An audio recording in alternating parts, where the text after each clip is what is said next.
പോരാട്ടം 2026 എന്ന ഗ്രൗണ്ട് സീറോയുടെ പ്രത്യേക പരിപാടിയിലേക്ക് വീണ്ടും സ്വാഗതം.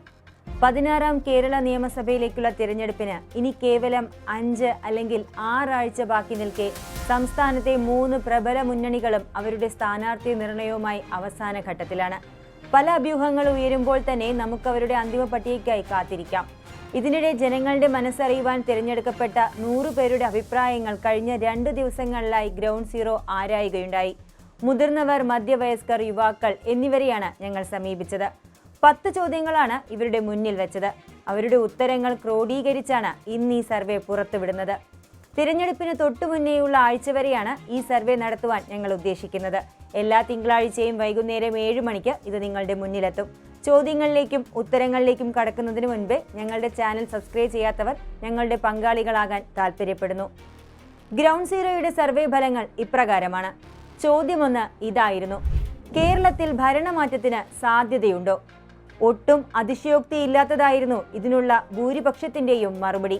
ഒരു ഭരണമാറ്റം ഉണ്ടാകുമെന്ന് 68 പേരാണ് ഉത്തരം നൽകിയത്. ഇല്ല എന്ന മറുപടി പറഞ്ഞത് 32 പേരായിരുന്നു. രണ്ടാമതായുള്ള ചോദ്യം തിരഞ്ഞെടുപ്പിൽ ഏതെങ്കിലും ഒരു മുന്നണിക്ക് വോട്ട് ചെയ്യാൻ ഇതിനോടകം തീരുമാനിച്ചിട്ടുണ്ടോ എന്നായിരുന്നു. ഇതിന് ഉണ്ടെന്ന് അഭിപ്രായപ്പെട്ടത് 92 പേരാണ്.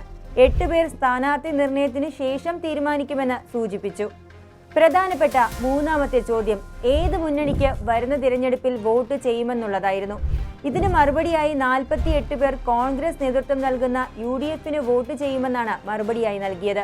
34 പേർ LDFന് വോട്ട് ചെയ്യുമെന്ന് സൂചിപ്പിച്ചപ്പോൾ 16 പേർ BJP നേതൃത്വം നൽകുന്ന NDAയിലാണ് തങ്ങൾ വിശ്വാസം അർപ്പിക്കുന്നത് എന്ന് പറഞ്ഞു.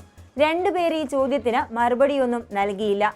തിരഞ്ഞെടുപ്പ് അടുത്തിരിക്കവേ ഏതെല്ലാം ഘടകങ്ങളാണ് തങ്ങളുടെ വോട്ടിനെ സ്വാധീനിക്കുക എന്ന ചോദ്യത്തിന് പലവിധ മറുപടികളാണ് ലഭിച്ചത്. ഭൂരിപക്ഷം പേരും പറഞ്ഞ കാര്യങ്ങൾ ശതമാനക്കണക്കിൽ നോക്കുമ്പോൾ 4 കാര്യങ്ങളാണ് ശ്രദ്ധേയമായത്. അവയിൽ തൊഴിലില്ലായ്മ, വിലവർധന, അഴിമതി, ശബരിമല എന്നീ വിഷയങ്ങളാണ് ഭൂരിപക്ഷം ആളുകളും ഉയർത്തിയത്. 24% വീതം ആൾക്കാർ തൊഴിലില്ലായ്മ, വിലവർധന, അഴിമതി എന്നീ വിഷയങ്ങൾ സൂചിപ്പിച്ചപ്പോൾ 18% ആൾക്കാർ ശബരിമല സ്വർണ്ണക്കൊള്ളയാണ് ഉയർത്തിക്കാട്ടിയത്. ശേഷിക്കുന്ന 10% തെരുവുനായ ശല്യം, ശുചിത്വക്കുറവ്, ഗവൺമെന്റ് ധൂർത്ത് എന്നീ വിഷയങ്ങൾക്കാണ് ഊന്നൽ നൽകിയത്. ഇക്കഴിഞ്ഞ ത്രിതല പഞ്ചായത്ത് തെരഞ്ഞെടുപ്പ് ഫലങ്ങൾ ഏതെങ്കിലും തരത്തിൽ സ്വാധീനിച്ചിട്ടുണ്ടോ എന്നതായിരുന്നു അടുത്ത ചോദ്യം. ഇതിന് 72 പേർ ഉണ്ടെന്ന് പറഞ്ഞപ്പോൾ ഇല്ല എന്ന് മറുപടി നൽകിയത് 28 പേരാണ്. തിരുവനന്തപുരം കോർപ്പറേഷൻ BJP കരസ്ഥമാക്കിയത് NDAക്ക് കൂടുതൽ സീറ്റ് ലഭിക്കാനുള്ള സാധ്യതയുണ്ടോ എന്നതായിരുന്നു 6ാമത്തെ ചോദ്യം. ഉണ്ടെന്ന് 16 പേർ മറുപടി പറഞ്ഞപ്പോൾ ഇല്ല എന്ന് വ്യക്തമാക്കിയത് 84 പേരാണ്. 7ാമത്തെ ചോദ്യം കേരളത്തിന്റെ അടുത്ത മുഖ്യമന്ത്രി ആരാകണം എന്ന് പ്രത്യേക ആഗ്രഹങ്ങളുണ്ടോ എന്നതായിരുന്നു. ഇതിന് മറുപടിയായി 34 പേർ നിലവിലെ പ്രതിപക്ഷ നേതാവ് VD സതീശന്റെ പേരാണ് മറുപടി നൽകിയത്. 28 പേർ കോൺഗ്രസിലെ തന്നെ രമേശ് ചെന്നിത്തലയുടെ പേരിനാണ് മുൻതൂക്കം നൽകിയത്. 24 പേർ പിണറായി വിജയൻ മുഖ്യമന്ത്രിയായി 3ാം വട്ടവും തുടരണം എന്ന് പറഞ്ഞപ്പോൾ 8 പേർ BJPയുടെ രാജീവ് ചന്ദ്രശേഖരനെയാണ് സൂചിപ്പിച്ചത്. 6 പേർ ഈ ചോദ്യത്തിന് വ്യക്തമായ മറുപടി നൽകിയതുമില്ല.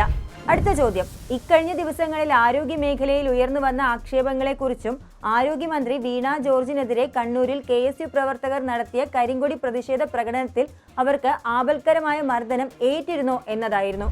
88 പേർ ഇല്ലെന്ന് പറഞ്ഞപ്പോൾ 10 പേർ മാത്രമാണ് വീണ ജോർജിന് അനുകൂലമായി മറുപടി പറഞ്ഞത്. 2 പേർ അഭിപ്രായമൊന്നും രേഖപ്പെടുത്തിയില്ല. ഒരു പുതിയ ഗവൺമെന്റ് ഭരണത്തിലേറുമ്പോൾ അവരുടെ പ്രഥമ പരിഗണന എന്തായിരിക്കണം എന്നായിരുന്നു 9ാമത്തെ ചോദ്യം. ജനങ്ങളുടെ മൊത്തമായ ക്ഷേമവും വിലവർധന തടയുന്നതിനുള്ള നടപടികൾ, വിദ്യാഭ്യാസ സമ്പ്രദായത്തിൽ ആവശ്യമായ പരിഷ്കരണങ്ങൾക്കൊപ്പം ഉയർന്ന തൊഴിലവസരങ്ങളും സുതാര്യമായ ഭരണവുമാണ് ഭൂരിഭാഗം ആളുകളും ചൂണ്ടിക്കാട്ടിയത്.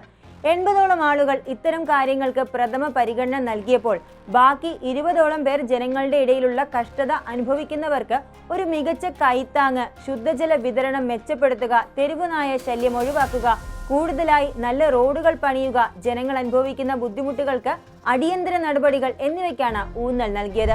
ഈ അടുത്തിടെ സർക്കാർ കൊട്ടിഘോഷിച്ചതുപോലെ കേരളം അതിദാരിദ്ര്യമുക്തമാണോ എന്നതായിരുന്നു അവസാന ചോദ്യം. 90 പേർ അല്ല എന്ന് വ്യക്തമായും ദൃഢതയോടും പറഞ്ഞപ്പോൾ 10 പേർ മാത്രം കേരളത്തിൽ നിന്നും അതിദാരിദ്ര്യം തുടച്ചു നീക്കപ്പെട്ടു എന്ന് പറഞ്ഞു.